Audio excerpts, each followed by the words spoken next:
পরিচ্ছেদ 575 জুমার দিনের আজান। হাদিস 866। সাইব ইবনে ইয়াজিদ রাদিয়াল্লাহু তাআলা আনহু থেকে বর্ণিত, তিনি বলেন, নবী করিম সাল্লাল্লাহু আলাইহি ওয়াসাল্লাম আবু বকর রাদিয়াল্লাহু তাআলা আনহু এবং ওমর রাদিয়াল্লাহু তাআলা আনহু এর সময় জুমার দিন ইমাম যখন মিম্বরের উপর বসতেন তখন প্রথম আজান দেওয়া হতো। পরে যখন উসমান রাদিয়াল্লাহু তাআলা আনহু খলিফা হলেন এবং লোক সংখ্যা বৃদ্ধি পেল, তখন তিনি জাওরা থেকে তৃতীয় আজান বৃদ্ধি করেন।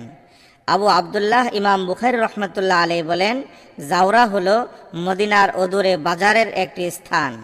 টিকা: এর আগে কেবল খুতবার আজান ও ইকামত প্রচলন ছিল।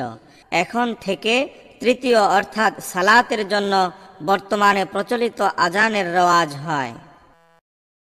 পরিচ্ছেদ 576 জুমার দিন এক মুয়াজ্জিনের আজান দেওয়া। হাদিস 867। সাইব ইবনে ইয়াজিদ রাদিয়াল্লাহু তাআলা আনহু থেকে বর্ণিত, মদিনার অধিবাসীদের সংখ্যা যখন বৃদ্ধি পেল তখন জুমার দিন তৃতীয় আজান যিনি বৃদ্ধি করলেন তিনি হলেন উসমান ইবনে আফফান রাদিয়াল্লাহু তাআলা আনহু। নবী করিম সাল্লাল্লাহু আলাইহি ওয়াসাল্লামের সময় জুমার জন্য একজন ব্যতীত মুয়াজ্জিন ছিল না এবং জুমার দিন আজান দেওয়া হতো যখন ইমাম বসতেন এবং মিম্বরের উপর খুতবার পূর্বে। পরিচ্ছেদ 577 ইমাম মিম্বরের উপর বসে জবাব দিবেন যখন আজানের আওয়াজ শুনবেন। হাদিস 868।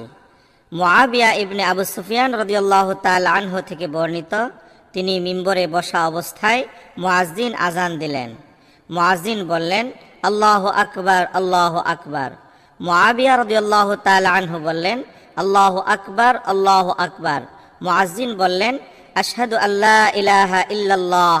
তিনি বললেন, এবং আমিও বলছি, আশহাদু আল্লা ইলাহা ইল্লাল্লাহ। মুয়াজ্জিন বললেন, আশহাদু আন্না মুহাম্মাদার রাসূলুল্লাহ। তিনি বললেন, এবং আমিও বলছি। যখন মুয়াজ্জিন আজান শেষ করলেন তখন মুআবিয়া রাদিয়াল্লাহু তাআলা আনহু বললেন, হে লোক সকল, তোমরা আমার থেকে যে বাক্যগুলো শুনেছ তা রাসূলুল্লাহ সাল্লাল্লাহু আলাইহি ওয়াসাল্লামকে মুয়াজ্জিনের আজানের সময় এই মজলিসে বাক্যগুলো বলতে আমি শুনেছি। পরিচ্ছেদ 578 আজানের সময় মিম্বরের উপর বসা। হাদিস 869। সাইব ইবনে ইয়াজিদ রাদিয়াল্লাহু তাআলা আনহু থেকে বর্ণিত, তিনি বলেন, মসজিদে মুসল্লিদের সংখ্যা বৃদ্ধি পেলে উসমান রাদিয়াল্লাহু তাআলা আনহু জুমার দিন দ্বিতীয় আজানের নির্দেশ দেন। ইতিপূর্বে জুমার দিন ইমাম যখন মিম্বরের উপর বসতেন তখন আজান দেওয়া হতো। পরিচ্ছেদ 579 খুতবার সময় আজান। হাদিস 870। সাইব ইবনে ইয়াজিদ রাদিয়াল্লাহু তাআলা আনহু থেকে বর্ণিত, তিনি বলেন, রাসূলুল্লাহ সাল্লাল্লাহু আলাইহি ওয়াসাল্লাম আবু বকর এবং ওমর রাদিয়াল্লাহু তাআলা আনহুমা এর যুগে জুমার দিন ইমাম যখন মিম্বরের উপর বসতেন তখন প্রথম আজান দেওয়া হতো। এরপর যখন উসমান রাদিয়াল্লাহু তাআলা আনহু এর খিলাফতের সময় এলো এবং লোক সংখ্যা বৃদ্ধি পেল তখন উসমান রাদিয়াল্লাহু তাআলা আনহু জুমার দিন তৃতীয় আজানের নির্দেশ দেন। জাওরা নামক স্থান থেকে এ আজান দেওয়া হয়। পরে এ আজান অব্যাহত থাকে। টিকা: সে যুগে ইকামতকে আজান হিসাবে গণ্য করা হতো। পরিচ্ছেদ 580 মিম্বরের উপর খুতবা দেওয়া। আনাস রাদিয়াল্লাহু তাআলা আনহু বলেছেন, নবী করিম সাল্লাল্লাহু আলাইহি ওয়াসাল্লাম মিম্বর থেকে খুতবা দিতেন। হাদিস 871। আবু হাজিম ইবনে দিনার রাদিয়াল্লাহু তাআলা আনহু থেকে বর্ণিত যে একদিন কিছু লোক সাল ইবনে সাদ সাইদি রাদিয়াল্লাহু তাআলা আনহুর নিকট আগমন করে এবং মিম্বরটি কোন কাঠের তৈরি ছিল এই নিয়ে তাদের মনে প্রশ্ন জেগেছিল। তারা এই সম্পর্কে তার নিকট জিজ্ঞাসা করল। এতে তিনি বললেন, আল্লাহর শপথ, আমি সম্মুখ রূপে অবগত আছি যে তা কিসের ছিল। প্রথম যেদিন তা স্থাপন করা হয় এবং প্রথম যেদিন এর উপর রাসূল সাল্লাল্লাহু আলাইহি ওয়াসাল্লাম বসেন তা আমি দেখেছি। রাসূলুল্লাহ সাল্লাল্লাহু আলাইহি ওয়াসাল্লাম আনসারদের অমুক মহিলার নিকট লোক পাঠিয়ে বলেছিলেন, তোমার কাঠ মিস্ত্রি গোলামকে আমার জন্য কিছু কাঠ দিয়ে এমন জিনিস তৈরি করার নির্দেশ দাও যার উপর বসে আমি লোকদের সাথে কথা বলতে পারি। বর্ণনাকারী বলেন, সাহল রাদিয়াল্লাহু তাআলা আনহু তার নামও উল্লেখ করেছিলেন। এরপর সে মহিলা তার কাঠ মিস্ত্রি গোলামকে আদেশ করেন এবং সে মদিনা থেকে 9 মাইল দূরবর্তী গাবা নামক স্থানের ঝাউ কাঠ দিয়ে তা তৈরি করে নিয়ে আসে। মহিলাটি রাসূলুল্লাহ সাল্লাল্লাহু আলাইহি ওয়াসাল্লামের নিকট তা পাঠিয়েছেন। নবী করিম সাল্লাল্লাহু আলাইহি ওয়াসাল্লামের আদেশে এখানেই তা স্থাপন করা হয়। এরপর আমি দেখেছি এর উপর রাসূলুল্লাহ সাল্লাল্লাহু আলাইহি ওয়াসাল্লাম সালাত আদায় করেছেন, এর উপর উঠে তাকবীর দিয়েছেন এবং এখানে দাঁড়িয়ে রুকু করেছেন। এরপর পিছনের দিকে নেমে এসে মিম্বরের গোড়ায় সিজদা করেছেন এবং এই সিজদা পুনরায় করেছেন। এরপর সালাত শেষ করে সমবেত লোকদের দিকে ফিরে বলেছেন, হে লোক সকল, আমি এটা এই জন্য করেছি যে তোমরা যেন আমার ইক্তেদা করতে এবং আমার সালাত শিখে নিতে পারো। হাদিস 872। জাবের ইবনে আব্দুল্লাহ রাদিয়াল্লাহু তাআলা আনহুমা থেকে বর্ণিত, তিনি বলেন, মসজিদে নববীতে এমন একটি খেজুর গাছের খুঁটি ছিল যার সাথে হেলান দিয়ে নবী করিম সাল্লাল্লাহু আলাইহি ওয়াসাল্লাম দাঁড়াতেন। এরপর যখন তার জন্য মিম্বর স্থাপন করা হলো, আমরা তখন খুঁটি থেকে 10 মাসের গর্ভবতী উটনির মতো ক্রন্দন করার শব্দ শুনতে পেলাম। এমনকি নবী করিম সাল্লাল্লাহু আলাইহি ওয়াসাল্লাম মিম্বর থেকে নেমে এসে খুঁটির উপর হাত রাখলেন। হাদিস 873। আব্দুল্লাহ ইবনে ওমর রাদিয়াল্লাহু তাআলা আনহুমা থেকে বর্ণিত, তিনি বলেন, আমি নবী করিম সাল্লাল্লাহু আলাইহি ওয়াসাল্লামকে মিম্বরের উপর থেকে খুতবা দিতে শুনেছি। তিনি বলেছেন, যে ব্যক্তি জুমআর সালাতে আসে সে যেন গোসল করে নেয়। পরিচ্ছেদ 581। দাঁড়িয়ে খুতবা দেওয়া। আনাস রাদিয়াল্লাহু তাআলা আনহু বলেছেন, নবী করিম সাল্লাল্লাহু আলাইহি ওয়াসাল্লাম দাঁড়িয়ে খুতবা দিতেন। হাদিস 874। আব্দুল্লাহ ইবনে ওমর রাদিয়াল্লাহু তাআলা আনহুমা থেকে বর্ণিত, তিনি বলেন, নবী করিম সাল্লাল্লাহু আলাইহি ওয়াসাল্লাম দাঁড়িয়ে খুতবা দিতেন, এরপর বসতেন এবং পুনরায় দাঁড়াতেন, যেমন তোমরা এখন করে থাকো। পরিচ্ছেদ 582। খুতবার সময় মুসল্লিগণের ইমামের দিকে আর ইমাম মুসল্লিগণের দিকে মুখ করা। ইবনে ওমর রাদিয়াল্লাহু তাআলা আনহুমা ও আনাস রাদিয়াল্লাহু তাআলা আনহু ইমামের দিকে মুখ করতেন। হাদিস 875। আবু সাঈদ খুদরি রাদিয়াল্লাহু তাআলা আনহু থেকে বর্ণিত, তিনি বলেন, নবী করিম সাল্লাল্লাহু আলাইহি ওয়াসাল্লাম একদিন মিম্বরের উপর বসলেন এবং আমরা তার চারপাশে বসলাম। পরিচ্ছেদ 583। খুতবায় আল্লাহর প্রশংসার পর আম্মা বাদু বলা। ইকরিমা রাহমাতুল্লাহ আলাইহি ইবনে আব্বাস রাদিয়াল্লাহু তাআলা আনহুমা এর সূত্রে নবী করিম সাল্লাল্লাহু আলাইহি ওয়াসাল্লাম থেকে বর্ণনা করেছেন। মাহমুদ রাহমাতুল্লাহ আলাইহি সূত্রে আসমা বিনতে আবু বকর রাদিয়াল্লাহু তাআলা আনহুমা থেকে বর্ণিত, তিনি বলেন, আমি একদিন আয়েশা রাদিয়াল্লাহু তাআলা আনহা এর নিকট গমন করি। লোকজন তখন সালাত আদায় করছিলেন। আমি জিজ্ঞাসা করলাম, লোকদের কি হয়েছে? তখন তিনি মাথা দিয়ে আকাশের দিকে ইশারা করলেন। আমি জিজ্ঞাসা করলাম, এটা কি কোনো নিদর্শন? তিনি মাথা দিয়ে ইশারা করে হা বললেন। এরপর আমিও তাদের সঙ্গে সালাতে যোগ দিলাম। তারপর রাসূলুল্লাহ সাল্লাল্লাহু আলাইহি ওয়াসাল্লাম সালাত এত দীর্ঘায়িত করলেন যে আমি প্রায় অজ্ঞান হতে যাচ্ছিলাম। আমার পাশে একটি চামড়ার মশকে পানি রাখা ছিল। আমি সেটা খুললাম এবং আমার মাথায় পানি দিতে লাগলাম। এরপর যখন সূর্য উজ্জ্বল হয়ে উঠল, তখন রাসূলুল্লাহ সাল্লাল্লাহু আলাইহি ওয়াসাল্লাম সালাত সমাপ্ত করলেন এবং লোকজনের উদ্দেশ্যে খুতবা পেশ করলেন। প্রথমে তিনি আল্লাহর যথোপযুক্ত প্রশংসা করলেন, এরপর বললেন, আম্মা বাদু। আসমা রাদিয়াল্লাহু তাআলা আনহা বলেন, তখন কয়েকজন আনসারী মহিলা শরগোল করছিলেন, তাই আমি চুপ করাবার উদ্দেশ্যে তাদের প্রতি ঝুঁকে পড়লাম। এরপর আয়েশা রাদিয়াল্লাহু তাআলা আনহাকে জিজ্ঞাসা করলাম, নবী করিম সাল্লাল্লাহু আলাইহি ওয়াসাল্লাম কি বললেন? আয়েশা রাদিয়াল্লাহু তাআলা আনহা বললেন, তিনি বলেছেন, এমন কোনো জিনিস নেই যা আমাকে দেখানো হয়নি। আমি এই জায়গা থেকে সব কিছুই দেখেছি, এমনকি জান্নাত ও জাহান্নাম দেখলাম। আমার নিকট ওহী পাঠানো হয়েছে যে তোমাদেরকে কবরে মাসিহ দাজ্জালের ফিতনার নেই, অথবা তিনি বলেছেন সে ফিতনার কাছাকাছি ফিতনায় ফেলা হবে, অর্থাৎ তোমাদেরকে পরীক্ষার সম্মুখীন করা হবে। তোমাদের প্রত্যেককে কবরে উঠানো হবে এবং প্রশ্ন করা হবে, এই ব্যক্তি রাসূলুল্লাহ সাল্লাল্লাহু আলাইহি ওয়াসাল্লাম সম্পর্কে তুমি কি জানো? তখন মুমিন অথবা মুকিন বলবে, তিনি হলেন আল্লাহর রাসূল, তিনি মুহাম্মদ সাল্লাল্লাহু আলাইহি ওয়াসাল্লাম, তিনি আমাদের নিকট সুস্পষ্ট দলিল ও হিদায়াত নিয়ে এসেছিলেন। মুমিন অথবা মুকিন এই দুটো শব্দের মধ্যে নবী করিম সাল্লাল্লাহু আলাইহি ওয়াসাল্লাম কোন শব্দটি বলেছিলেন, এ ব্যাপারে বর্ণনাকারী হিশামের মনে সন্দেহ রয়েছে। এরপর আমরা ঈমান এনেছি, তার আহ্বানে সাড়া দিয়েছি, তার আনুগত্য করেছি এবং তাকে সত্য বলে গ্রহণ করেছি। তখন তাকে বলা হবে, তুমি ঘুমিয়ে থাকো, যেহেতু তুমি নেককার। তুমি যে তার প্রতি ঈমান এনেছ তা আমরা অবশ্যই জানতাম। আর মুনাফিক বা মুরতাব, সন্দেহ পোষণকারী, এই দুটোর মধ্যে কোন শব্দটি বলেছিলেন এ সম্পর্কে বর্ণনাকারী হিশামের মনে সন্দেহ রয়েছে। তাকেও প্রশ্ন করা হবে যে এই ব্যক্তি সম্পর্কে তুমি কি জানো?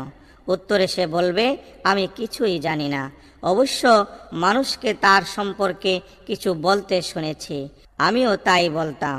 হিশাম রহমতুল্লাহ আলাইহি বলেন, ফাতেমা রাদিয়াল্লাহু তাআলা আনহা আমার নিকট যা বলেছেন তা সবটুকু আমি উত্তম রূপে স্মরণ রেখেছি, তবে তিনি ওদের প্রতি যে কঠোরতা করা হবে তাও উল্লেখ করেছেন। হাদিস 876, আমর ইবনে তাগলিব রাদিয়াল্লাহু তাআলা আনহু থেকে বর্ণিত, তিনি বলেন, রাসূলুল্লাহ সাল্লাল্লাহু আলাইহি ওয়াসাল্লামের কাছে কিছু মাল বা কিছু সংখ্যক যুদ্ধবন্দী উপস্থিত করা হলো। তিনি তা বন্টন করে দিলেন। বন্টনের সময় কিছু লোককে দিলেন এবং কিছু লোককে বাদ দিলেন। তারপর তার নিকট সংবাদ পৌঁছল যে যাদের তিনি দেননি তারা অসন্তুষ্ট হয়েছে। তখন রাসূলুল্লাহ সাল্লাল্লাহু আলাইহি ওয়াসাল্লাম আল্লাহর প্রশংসা করলেন ও তার মহিমা বর্ণনা করলেন। তারপর বললেন, আম্মা বাদ, আল্লাহর শপথ, আমি কোনো লোককে দেই আর কোনো লোককে দেই না। যাকে আমি দেই না সে যাকে আমি দেই তার চাইতে আমার কাছে অধিক প্রিয়। তবে আমি এমন লোকদের দেই যাদের অন্তরে অধৈর্য ও মালের প্রতি লিপ্সা দেখতে পাই। আর কিছু লোককে আল্লাহ যাদের অন্তরে অমুখাপেক্ষিতা ও কল্যাণ রেখেছেন তাদের সে অবস্থার উপর ন্যস্ত করে। তাদের মধ্যে আমর ইবনে তাগলিব একজন। বর্ণনাকারী আমর ইবনে তাগলিব রাদিয়াল্লাহু তাআলা আনহু বলেন, আল্লাহর শপথ, রাসূলুল্লাহ সাল্লাল্লাহু আলাইহি ওয়াসাল্লামের এই বাণীর পরিবর্তে আমি লাল উটও পছন্দ করি না। টিকা, তৎকালীন আরবের সবচাইতে মূল্যবান সম্পদ লাল উট। হাদিস 877, আয়েশা রাদিয়াল্লাহু তাআলা আনহা থেকে বর্ণিত, রাসূলুল্লাহ সাল্লাল্লাহু আলাইহি ওয়াসাল্লাম কোনো এক রাতের মধ্যভাগে বের হলেন এবং মসজিদে গিয়ে সালাত আদায় করলেন। তার সঙ্গে সাহাবীগণও সালাত আদায় করলেন। সকালে তারা এ নিয়ে আলোচনা করলেন। ফলে দ্বিতীয় রাতে এর চাইতে অধিক সংখ্যক সাহাবী একত্রিত হলেন এবং তার সঙ্গে সালাত আদায় করলেন। পরের দিন সকালেও তারা এই সম্পর্কে আলোচনা করলেন। ফলে তৃতীয় রাতে মসজিদে লোক সংখ্যা অত্যধিক বৃদ্ধি পেল। রাসূলুল্লাহ সাল্লাল্লাহু আলাইহি ওয়াসাল্লাম বের হলেন এবং সাহাবীগণ তার সঙ্গে সালাত আদায় করলেন। চতুর্থ রাতে মসজিদে মুসল্লিগণের স্থান সংকুলান হচ্ছিল না। অবশেষে তিনি ফজরের সালাতের জন্য বের হলেন এবং ফজরের সালাত শেষ করে লোকদের দিকে ফিরলেন। তারপর আল্লাহর হামদ ও সানা বর্ণনা করেন। এরপর বললেন, আম্মা বাদ। তারপর বক্তব্য এই যে, এখানে তোমাদের উপস্থিতি আমার কাছে গোপন ছিল না, কিন্তু আমার আশঙ্কা ছিল তা তোমাদের জন্য ফরজ করে দেওয়া হয় আর তোমরা তা আদায় করতে অসমর্থ হয়ে পড়ো। হাদিস 878। আবু হুমাইদ সাইদ রাদিয়াল্লাহু তাআলা আনহু থেকে বর্ণিত, এক সন্ধ্যায় সালাতের পর রাসূলুল্লাহ সাল্লাল্লাহু আলাইহি ওয়াসাল্লাম দাঁড়ালেন এবং তৌহিদের সাক্ষ্য বাণী পাঠ করলেন আর যথাযথভাবে আল্লাহর প্রশংসা করলেন। এরপর বললেন, আম্মা বাদ। হাদিস 879। মিসওয়ার ইবনে মাখরামা রাদিয়াল্লাহু তাআলা আনহু থেকে বর্ণিত, তিনি বলেন, রাসূলুল্লাহ সাল্লাল্লাহু আলাইহি ওয়াসাল্লাম দাঁড়ালেন। এরপর আমি তাকে তৌহিদের সাক্ষ্যবাণী পাঠ করার পর বলতে শুনলাম, আম্মা বাদ। হাদিস 880। ইবনে আব্বাস রাদিয়াল্লাহু তাআলা আনহুমা থেকে বর্ণিত, তিনি বলেন, নবী করিম সাল্লাল্লাহু আলাইহি ওয়াসাল্লাম মিম্বরের উপর আরোহণ করলেন। এই ছিল তার জীবনের শেষ মজলিস। তিনি বসেছিলেন, তার দু কাঁধের উপর বড় চাদর জড়ানো ছিল এবং মাথায় বাঁধা ছিল কালো পট্রি। তিনি আল্লাহর প্রশংসা করলেন এবং তার মহিমা বর্ণনা করলেন। এরপর বললেন, হে লোকসকল, তোমরা আমার নিকট আসো। লোকজন তার নিকট একত্র হলেন। এরপর তিনি বললেন, আম্মা বাদ। শুনে রাখো, এই আনসার গোত্র সংখ্যায় কমতে থাকবে এবং অন্য লোকেরা সংখ্যায় বাড়তে থাকবে। কাজেই যে ব্যক্তি হযরত মুহাম্মদ সাল্লাল্লাহু আলাইহি ওয়াসাল্লামের উম্মতের কোনো বিষয়ের কর্তৃত্ব লাভ করবে এবং সে এর সাহায্যে কারো ক্ষতি বা উপকার করার সুযোগ পাবে, সে যেন এই আনসারদের সৎ লোকদের ভালো কাজগুলো গ্রহণ করে এবং তাদের মন্দ কাজগুলো ক্ষমা করে দেয়। পরিচ্ছেদ 584। জুমার দিন দু খুতবার মাঝে বসা। হাদিস 881। আব্দুল্লাহ ইবনে উমর রাদিয়াল্লাহু তাআলা আনহুমা থেকে বর্ণিত, তিনি বলেন, নবী করিম সাল্লাল্লাহু আলাইহি ওয়াসাল্লাম দু খুতবা দিতেন আর দু খুতবার মাঝে বসতেন। পরিচ্ছেদ 585। মনোযোগ সহ খুতবা শোনা। হাদিস 882। আবু হুরাইরা রাদিয়াল্লাহু তাআলা আনহু থেকে বর্ণিত, তিনি বলেন, নবী করিম সাল্লাল্লাহু আলাইহি ওয়াসাল্লাম বলেন, জুমার দিন মসজিদের দরজায় ফেরেশতাগণ অবস্থান করেন এবং ক্রমানুসারে আগে আগমনকারীদের নাম লিখতে থাকেন। যে সবার আগে আসে সে ওই ব্যক্তির নেই যে একটি মোটা তাজা উট কোরবানি করে। এরপর যে আসে সে ওই ব্যক্তির নেই যে একটি গাভী কোরবানি করে। তারপর আগমনকারী ব্যক্তি মুরগি দানকারীর নেয়। এরপর আগমনকারী ব্যক্তি একটি ডিম দানকারীর নেয়। তারপর ইমাম যখন বের হন তখন ফেরেশতাগণ তাদের দফতর বন্ধ করে দেন এবং মনোযোগ সহ খুতবা শুনতে থাকেন। পরিচ্ছেদ 586। ইমাম খুতবা দেওয়ার সময় কাউকে আসতে দেখলে তাকে 2 রাকাত সালাত আদায়ের আদেশ দেওয়া। হাদিস 883। জাবির ইবনে আব্দুল্লাহ রাদিয়াল্লাহু তাআলা আনহুমা থেকে বর্ণিত, তিনি বলেন, কোনো এক জুমার দিন নবী করিম সাল্লাল্লাহু আলাইহি ওয়াসাল্লাম লোকদের সামনে খুতবা দিচ্ছিলেন। এমনই সময় এক ব্যক্তি আগমন করল।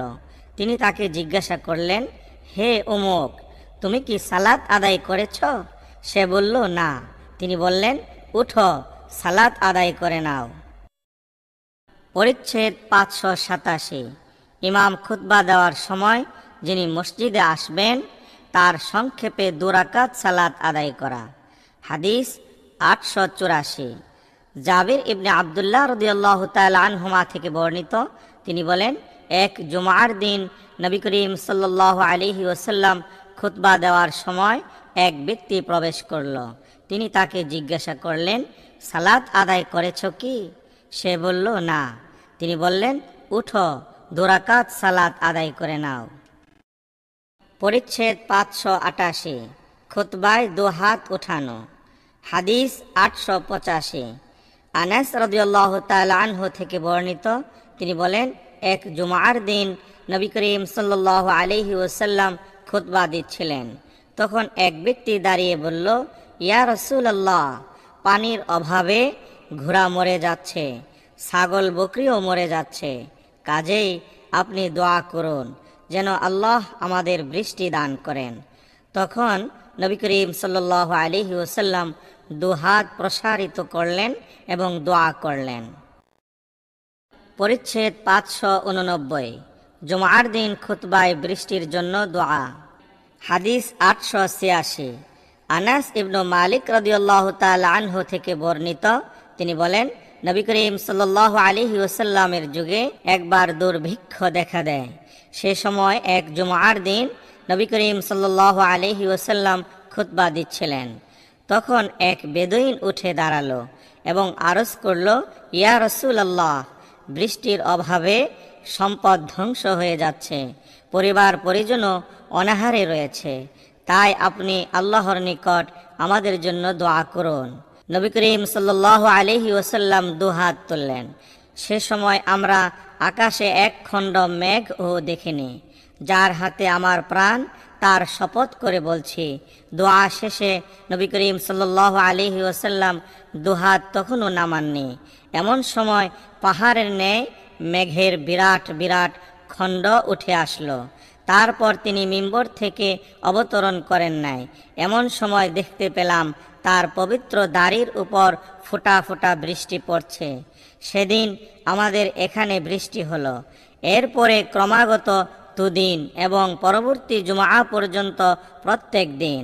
পরবর্তী জুমআর দিন সে বেদুইন অথবা অন্য কেউ উঠে দাঁড়ালো এবং আরজ করল, ইয়া রাসূলুল্লাহ, বৃষ্টির কারণে এখন আমাদের বাড়িঘর ধসে পড়ছে, সম্পদ ডুবে যাচ্ছে, তাই আপনি আমাদের জন্য আল্লাহর নিকট দোয়া করুন। তখন নবী করিম সাল্লাল্লাহু আলাইহি ওয়াসাল্লাম দুহাত তুললেন এবং বললেন, হে আল্লাহ, আমাদের পার্শ্ববর্তী এলাকায় বৃষ্টি দাও, আমাদের উপর নয়। দোয়ার সময় তিনি মেঘের একটি খণ্ডের দিকে ইঙ্গিত করছিলেন আর সেখানকার মেঘ কেটে যাচ্ছিল। এর ফলে চতুর্দিকে মেঘ পরিবেষ্টিত অবস্থায় ঢালের ন্যায় মদিনার আকাশ মেঘ মুক্ত হয়ে গেলে এবং কানাত উপত্যকার পানি 1 মাস ধরে প্রবাহিত হতে লাগলো। তখন মদিনার চতুর্পার্শ্বের যে কোনো অঞ্চল হতে যে কেউ এসেছে, সে এই মুষলধারে বৃষ্টির কথা আলোচনা করেছে। পরিচ্ছেদ 590। জুমার দিন ইমাম খুতবা দেওয়ার সময় অন্যকে চুপ করানো। যদি কেউ তার সাথীকে মুসল্লিকে বলে, চুপ থাকো, তাহলে সে একটি অনর্থক কথা বলল। সালমান ফারিসি রাদিয়াল্লাহু তাআলা আনহু নবী করিম সাল্লাল্লাহু আলাইহি ওয়াসাল্লাম থেকে বর্ণনা করেন, যখন ইমাম কথা বলবেন তখন চুপ থাকবে। হাদিস 887। আবু হুরাইরা রাদিয়াল্লাহু তাআলা আনহু থেকে বর্ণিত, রাসূলুল্লাহ সাল্লাল্লাহু আলাইহি ওয়াসাল্লাম বলেছেন, জুমার দিন যখন তোমার পাশের মুসল্লিকে বলবে চুপ থাকো, অথচ ইমাম খুতবা দিচ্ছেন, তাহলে তুমি একটি অনর্থক কথা বললে। পরিচ্ছেদ 591। জুমার দিনের সে মুহূর্তটি। হাদিস 888। আবু হুরাইরা রাদিয়াল্লাহু তাআলা আনহু থেকে বর্ণিত, রাসূলুল্লাহ সাল্লাল্লাহু আলাইহি ওয়াসাল্লাম জুমার দিন সম্পর্কে আলোচনা করেন এবং বলেন, এই দিনে এমন একটি মুহূর্ত রয়েছে, যে কোনো মুসলিম বান্দা যদি এ সময় সালাতে দাঁড়িয়ে আল্লাহর নিকট কিছু চায়, তাহলে তিনি তাকে অবশ্যই তা দান করে থাকেন। এবং তিনি হাত দিয়ে ইশারা করে বুঝিয়ে দিলেন যে সে মুহূর্তটি খুবই সংক্ষিপ্ত। পরিচ্ছেদ 592। জুমার সালাতে কিছু মুসল্লি যদি ইমামের নিকট থেকে চলে যান, তাহলে ইমাম ও অবশিষ্ট মুসল্লিগণের সালাত জায়েজ হবে। হাদিস 889। জাবির ইবনে আব্দুল্লাহ রাদিয়াল্লাহু তাআলা আনহুমা থেকে বর্ণিত, তিনি বলেন, আমি নবী করিম সাল্লাল্লাহু আলাইহি ওয়াসাল্লামের সঙ্গে জুমার সালাত আদায় করছিলাম। এমন সময় খাদ্যদ্রব্য বহনকারী একটি উটের কাফিলা হাজির হলো এবং তারা মুসল্লিগণ সেদিকে এত বেশি মনোযোগী হলেন যে নবী করিম সাল্লাল্লাহু আলাইহি ওয়াসাল্লামের সঙ্গে মাত্র 12 জন মুসল্লি অবশিষ্ট ছিলেন। তখন এই আয়াত অবতীর্ণ হলো, وَإِذَا رَأَوْا تِجَارَةً أَوْ لَهْوًا انفَضُّوا إِلَيْهَا وَتَرَكُوكَ قَائِمًا এবং যখন তারা ব্যবসা বা খেল তামাশা দেখতে পেল তখন সেদিকে দ্রুত চলে গেল এবং আপনাকে দাঁড়ানো অবস্থায় রেখে গেল। সূরা জুমআ আয়াত 11। পরিচ্ছেদ 593। জুমআর ফরজ সালাতের আগে ও পরে সালাত আদায় করা। হাদিস 890। আব্দুল্লাহ ইবনে ওমর রাদিয়াল্লাহু তাআলা আনহুমা থেকে বর্ণিত, রাসূলুল্লাহ সাল্লাল্লাহু আলাইহি ওয়াসাল্লাম জোহরের পূর্বে 2 রাকাত ও পরে 2 রাকাত, মাগরিবের পর নিজের ঘরে 2 রাকাত এবং ইশার পর 2 রাকাত সালাত আদায় করতেন। আর জুমআর দিন নিজের ঘরে ফিরে না যাওয়া পর্যন্ত সালাত আদায় করতেন না, ঘরে গিয়ে 2 রাকাত সালাত আদায় করতেন। পরিচ্ছেদ 594। মহান আল্লাহর বাণী, فَإِذَا قُضِيَتِ الصَّلَاةُ فَانتَشِرُوا فِي الْأَرْضِ وَابْتَغُوا مِن فَضْلِ اللَّهِ। অতঃপর যখন সালাত শেষ হবে তখন তোমরা জমিনে ছড়িয়ে পড়বে এবং আল্লাহর অনুগ্রহ সন্ধান করবে। সূরা জুমআ আয়াত 10। হাদিস 891। সাহল রাদিয়াল্লাহু তাআলা আনহু থেকে বর্ণিত, তিনি বলেন, আমাদের মধ্যে বসবাসকারিণী জনৈকা মহিলা একটি ছোট নহরের পাশে খেতে বিটের চাষ করতেন। জুমআর দিনে সে বিটের মূল তুলে এনে রান্নার জন্য ডেগে চড়াতেন এবং এর উপর 1 মুঠো যবের আটা দিয়ে রান্না করতেন। তখন এই বিট মূলই গোশতের বিকল্প হয়ে যেত। আমরা জুমআর সালাত থেকে ফিরে এসে তাকে সালাম দিতাম। তিনি তখন খাদ্য আমাদের সামনে পেশ করতেন এবং আমরা তা খেতাম। আমরা সেই খাদ্যের আশায় জুমআ বারে উদ্গ্রীব থাকতাম। হাদিস 892। সাহল ইবনে সাদ রাদিয়াল্লাহু তাআলা আনহু থেকে বর্ণিত, তিনি আরও বলেছেন, জুমআর সালাতের পরেই আমরা কাইলুলা, দুপুরের শয়ন ও হালকা নিদ্রা এবং দুপুরের আহার্য গ্রহণ করতাম। পরিচ্ছেদ 595। জুমআর পরে কাইলুলা, দুপুরের শয়ন ও হালকা নিদ্রা। হাদিস 893। হুমায়দ রাদিয়াল্লাহু তাআলা আনহু থেকে বর্ণিত, তিনি বলেন, আনাস রাদিয়াল্লাহু তাআলা আনহু বলেছেন, আমরা জুমআর দিন সকালে যেতাম, তারপর সালাত শেষে কাইলুলা করতাম। হাদিস 894। সাহল রাদিয়াল্লাহু তাআলা আনহু থেকে বর্ণিত, তিনি বলেন, আমরা নবী করিম সাল্লাল্লাহু আলাইহি ওয়াসাল্লামের সঙ্গে জুমআর সালাত আদায় করতাম, তারপর হতো কাইলুলা। পরিচ্ছেদ 596। খাউফের সালাত, শত্রু ভীতি অবস্থায় সালাত। মহিমান্বিত আল্লাহ বলেন, আর যখন তোমরা জমিনে ভ্রমণ করো তখন সালাত কসর করলে তোমাদের কোনো গুনাহ হবে না। যদি তোমাদের আশঙ্কা হয় যে কাফিরগণ তোমাদের জন্য ফিতনা সৃষ্টি করবে, নিশ্চয়ই কাফিররা তোমাদের প্রকাশ্য শত্রু। আর তুমি যখন তাদের মধ্যে অবস্থান করবে ও তাদের সঙ্গে সালাত কায়েম করবে, তখন তাদের একদল তোমার সঙ্গে যেন দাঁড়ায় এবং তারা যেন সশস্ত্র থাকে। তারপর তারা সেজদা করলে তখন তারা যেন তোমাদের পিছনে অবস্থান করে। অপর একদল যারা সালাতে শরিক হয় নাই, তারা তোমার সঙ্গে যেন সালাতে শরিক হয় এবং তারা যেন সতর্ক ও সশস্ত্র থাকে।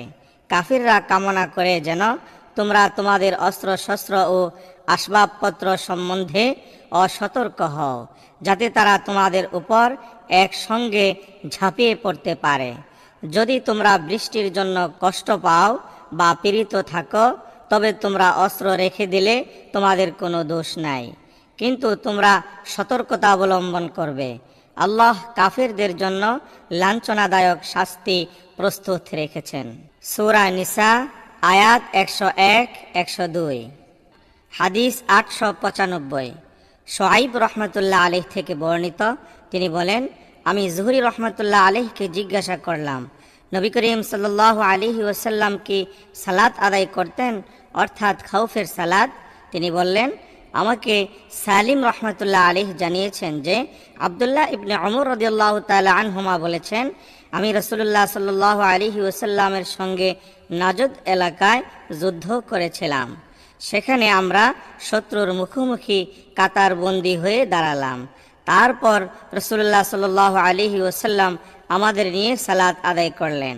একদল তার সঙ্গে সালাতে দাঁড়ালেন এবং অন্য একটি দল শত্রুর মুখোমুখি অবস্থান করলেন। রাসূলুল্লাহ সাল্লাল্লাহু আলাইহি ওয়াসাল্লাম তার সঙ্গে যারা ছিলেন তাদের নিয়ে রুকু ও দুটি সিজদা করলেন। এরপর এই দলটি যারা সালাত আদায় করেনি তাদের স্থানে চলে গেলেন এবং তারা রাসূলুল্লাহ সাল্লাল্লাহু আলাইহি ওয়াসাল্লামের পিছনে এগিয়ে এলেন।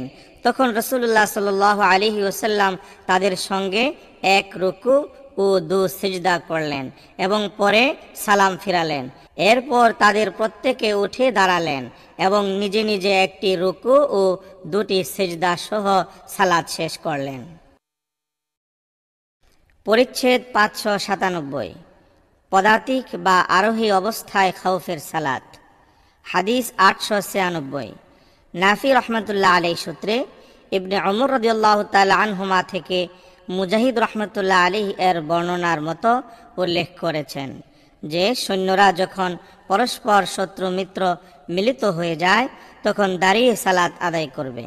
ইবনে ওমর রাদিয়াল্লাহু তাআলা আনহুমা নবী করিম সাল্লাল্লাহু আলাইহি ওয়াসাল্লাম থেকে আরও বলেছেন যে যদি সৈন্যদের অবস্থা এর চেয়ে গুরুতর হয়ে যায় তাহলে দাঁড়ানো অবস্থায় এবং আরোহী অবস্থায় সালাত আদায় করবে। পরিচ্ছেদ 598। খাউফের সালাতে মুসল্লিগণের একাংশ অন্য অংশকে পাহারা দিবে। হাদিস 897। ইবনে আব্বাস রাদিয়াল্লাহু তাআলা আনহুমা থেকে বর্ণিত, তিনি বলেন, নবী করিম সাল্লাল্লাহু আলাইহি ওয়াসাল্লাম সালাতে দাঁড়ালেন এবং সাহাবীগণ তার পিছনে ইক্তেদা করে দাঁড়ালেন। তিনি তাকবীর বললেন, তারাও তাকবীর বললেন। তিনি রুকু করলেন, তারাও তার সঙ্গে রুকু করলেন। এরপর তিনি সিজদা করলেন এবং তারাও তার সঙ্গে সিজদা করলেন। তারপর তিনি দ্বিতীয় রাকাতের জন্য দাঁড়ালেন। তখন যারা তার সঙ্গে সিজদা করছিলেন তারা উঠে দাঁড়ালেন এবং তাদের ভাইদের পাহারা দিতে লাগলেন।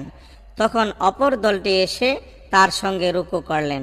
এইভাবে সকলেই সালাতে অংশগ্রহণ করলেন, অথচ এক দল অপর দলকে পাহারাও দিলেন। পরিচ্ছেদ 599। দুর্গ অবরোধ ও শত্রুর মুখোমুখি অবস্থায় সালাত। ইমাম আউজাই রহমতুল্লাহ আলাইহি বলেন, যদি অবস্থা এমন হয় যে বিজয় আসন্ন কিন্তু শত্রুদের ভয়ে সৈন্যদের জামায়াতে সালাত আদায় করা সম্ভব নয়, তাহলে সবাই একাকী ইশারায় সালাত আদায় করবে। আর যদি ইশারায় আদায় করতে না পারো তবে সালাত বিলম্বিত করবে যে পর্যন্ত না যুদ্ধ শেষ হয় বা তারা নিরাপদ হয়। তারপর 2 রাকাত সালাত আদায় করবে। যদি 2 রাকাত আদায় করতে সক্ষম না হয় তাহলে একটি রুকু ও 2টি সিজদা 1 রাকাত আদায় করবে। তাও সম্ভব না হলে শুধু তাকবীর বলে সালাত শেষ করা জায়েজ হবে না, বরং নিরাপদ না হওয়া পর্যন্ত সালাত বিলম্ব করবে। মাখুল রহমতুল্লাহ আলাইহি ও এই মত পোষণ করতেন। আনাস ইবনু মালিক রাদিয়াল্লাহু তাআলা আনহু বর্ণনা করেছেন, একটি যুদ্ধে ভোরবেলা তুস্তার দুর্গের উপর আক্রমণ চলছিল এবং যুদ্ধ প্রচণ্ড রূপ ধারণ করে, ফলে সৈন্যদের সালাত আদায় করা অসম্ভব হয়ে পড়ে। সূর্য ওঠার বেশ পরে আমরা সালাত আদায় করেছিলাম, আর আমরা তখন আবু মুসা রাদিয়াল্লাহু তাআলা আনহু এর সাথে ছিলাম। পরে সে দুর্গ আমরা জয় করেছিলাম। আনাস ইবনু মালিক রাদিয়াল্লাহু তাআলা আনহু বলেন, সে সালাতের বিনিময়ে দুনিয়া ও তার সব কিছুতেও আমাকে খুশি করতে পারবে না। হাদিস 898। জাবির ইবনে আব্দুল্লাহ রাদিয়াল্লাহু তাআলা আনহু থেকে বর্ণিত, তিনি বলেন, খন্দক যুদ্ধের দিন ওমর রাদিয়াল্লাহু তাআলা আনহু কুরাইশ গোত্রের কাফিরদের মন্দ বলতে বলতে আসলেন এবং বললেন, ইয়া রাসূলুল্লাহ, সূর্য প্রায় ডুবে যাচ্ছে, অথচ আসরের সালাত আদায় করতে পারেনি। তখন নবী করিম সাল্লাল্লাহু আলাইহি ওয়াসাল্লাম বললেন, আল্লাহর কসম, আমিও তা এখনো আদায় করতে পারিনি। বর্ণনাকারী বলেন, তারপর তিনি মদিনার বুতহান উপত্যকায় নেমে উজু করলেন এবং সূর্য ডুবে যাওয়ার পর আসরের সালাত আদায় করলেন। এরপর মাগরিবের সালাত আদায় করলেন। পরিচ্ছেদ 600। শত্রুর পশ্চাৎধাবনকারী ও শত্রুতাড়িত ব্যক্তির আরোহী অবস্থায় ও ইশারায় সালাত আদায় করা। ওয়ালিদ রহমতুল্লাহ আলী বলেছেন, আমি ইমাম আউজাই রহমতুল্লাহ আলী এর কাছে সুরাহবিল ইবনে সিমত রহমতুল্লাহ আলী ও তার সঙ্গীগণের সওয়ার অবস্থায় তাদের সালাতের উল্লেখ করলাম। তখন তিনি বললেন, সালাত ফাউত হওয়ার আশঙ্কা থাকলে আমাদের কাছে এটাই প্রচলিত নিয়ম। এর দলিল হিসাবে ওয়ালিদ রহমতুল্লাহ আলী নবী করিম সাল্লাল্লাহু আলাইহি ওয়াসাল্লামের নির্দেশ পেশ করেন, তোমাদের কেউ যেন বনি কুরাইজার এলাকায় পৌঁছার আগে আসরের সালাত আদায় না করে। হাদিস 899। ইবনে উমর রাদিয়াল্লাহু তাআলা আনহুমা থেকে বর্ণিত, তিনি বলেন, নবী করিম সাল্লাল্লাহু আলাইহি ওয়াসাল্লাম আহজাব যুদ্ধ থেকে ফিরে আসার পথে আমাদেরকে বললেন, বনু কুরাইজা এলাকায় পৌঁছার আগে কেউ যেন আসরের সালাত আদায় না করে। কিন্তু অনেকের পথি মধ্যেই আসরের সময় হয়ে গেল। তখন তাদের কেউ কেউ বললেন, আমরা সেখানে না পৌঁছে সালাত আদায় করব না। আবার কেউ কেউ বললেন, আমরা সালাত আদায় করে নেব। আমাদের নিষেধ করার এ উদ্দেশ্য ছিল না, বরং উদ্দেশ্য ছিল তাড়াতাড়ি যাওয়া। নবী করিম সাল্লাল্লাহু আলাইহি ওয়াসাল্লামের নিকট এই কথা উল্লেখ করা হলে তিনি তাদের কারোর সম্পর্কে বিরূপ মন্তব্য করেননি। পরিচ্ছেদ 601। তাকবীর বলা, ফজরের সালাত সময় হওয়া মাত্র আদায় করা এবং শত্রুর উপর অতর্কিত আক্রমণ ও যুদ্ধাবস্থায় সালাত। হাদিস 900। আনাস ইবনে মালিক রাদিয়াল্লাহু তাআলা আনহু থেকে বর্ণিত, রাসূলুল্লাহ সাল্লাল্লাহু আলাইহি ওয়াসাল্লাম একদিন ফজরের সালাত অন্ধকার থাকতে আদায় করলেন।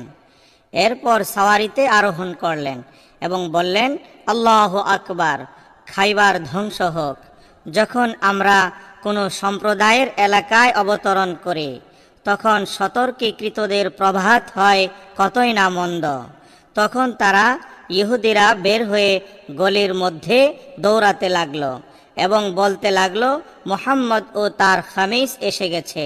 বর্ণনাকারী বলেন, খামিস হচ্ছে সৈন্য সামন্ত। পরে রাসূলুল্লাহ সাল্লাল্লাহু আলাইহি ওয়াসাল্লাম তাদের উপর জয়লাভ করেন।